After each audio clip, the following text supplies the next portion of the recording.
We've all heard the advice.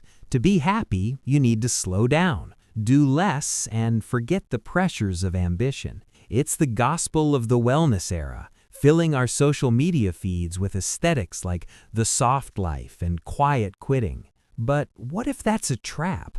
What if doing nothing isn't the cure for our collective burnout, but is actually making it worse? Evidence suggests that by completely abandoning ambition, an entire generation might be unintentionally creating the very anxiety and meaninglessness they're so desperate to escape.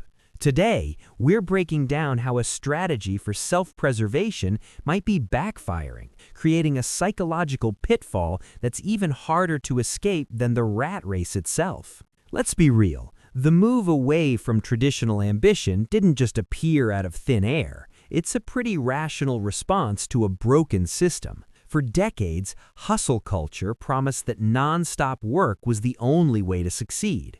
But for younger generations especially, that promise feels like a lie. They've watched their parents burn out. They've walked into a job market with an insane cost of living and wages that aren't keeping up, where the goalposts for success just keep moving further away. So, as a form of protest, movements like quiet quitting in the West and Tongping, or lying flat, in China took off. Lying flat started as a subculture rejecting the high-pressure 996 work culture, that's 9 a.m. to 9 p.m. 6 days a week, and the endless chase for achievements that felt rigged.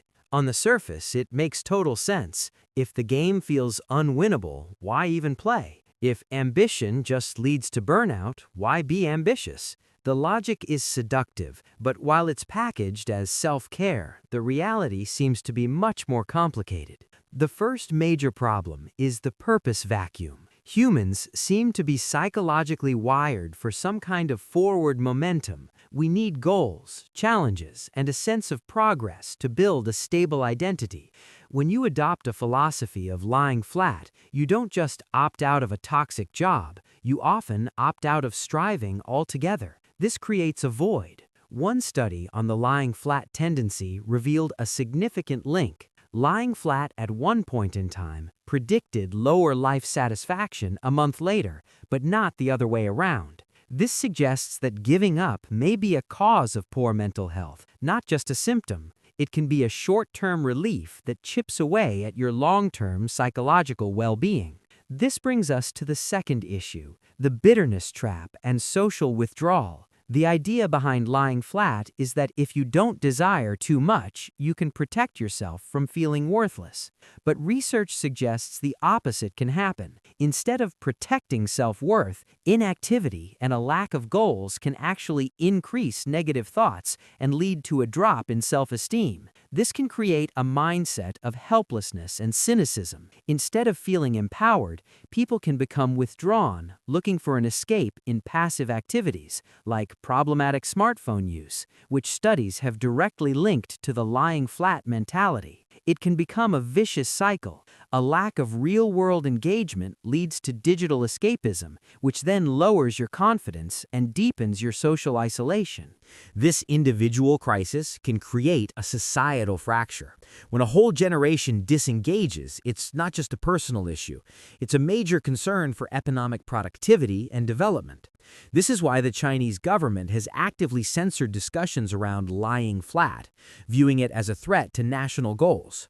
This isn't just about forcing people into a toxic work culture. It's a reaction to the reality that a society can stagnate, especially when this trend is happening alongside massive youth unemployment and other economic pressures. If any of this is hitting home and you see this pattern in your own life, take a second to hit that subscribe button. We're going to explore the solutions to this modern problem in future videos, and you won't want to miss them.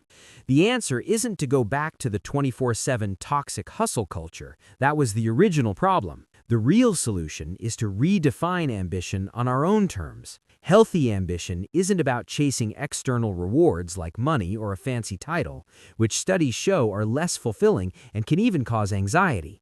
Instead, it's about connecting our goals to what truly motivates us: personal growth, meaningful relationships, and feeling like we're contributing something. It means shifting the question from "how much more can I handle?" to how can I add value without wrecking my health. It's about adopting a growth mindset, where challenges are seen as opportunities to get better, not as threats. The great news is that the negative effects of disengagement are not permanent. Studies on growth mindset interventions have shown they can successfully boost psychological well-being and resilience, proving that motivation is a skill that can be learned and developed. For a generation that feels completely burned out, the idea of doing nothing felt like a revolution, a way to take our lives back from a system that asks for too much. But the evidence is becoming clear. Completely rejecting ambition doesn't lead to peace. It can lead to a purpose vacuum,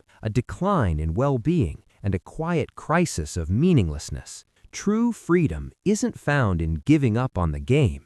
It's found in figuring out what success means to you and then building a life, not just a career, around those values. Your career is a marathon, not a sprint, and ambition should be the fuel, not the fire that burns you out.